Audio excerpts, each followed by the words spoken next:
চাঞ্চল্যকর মহাপর্বে আজকে আমরা দেখতে পাই দীপাকে কোর্ট থেকে ফিরিয়ে হাজতে আনার পর ইন্সপেক্টর সাহেব দীপাকে জিজ্ঞেস করে, আচ্ছা সেদিন কি হয়েছিল সত্যি করে বলুন তো? রুডিকে কি সত্যি আপনিই মেরেছিলেন, নাকি ছিল অন্য কোনো রহস্য? আপনার হাত দিয়ে যে কাউকে মারা সম্ভব এটা আমি বিশ্বাস করতে পারি না।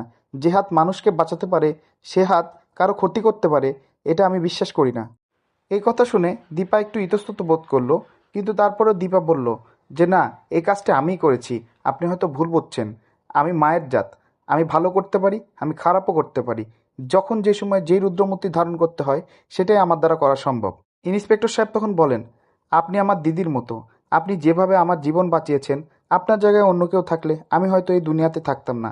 তাই আপনি আমার সাথে কথাটা শেয়ার করুন।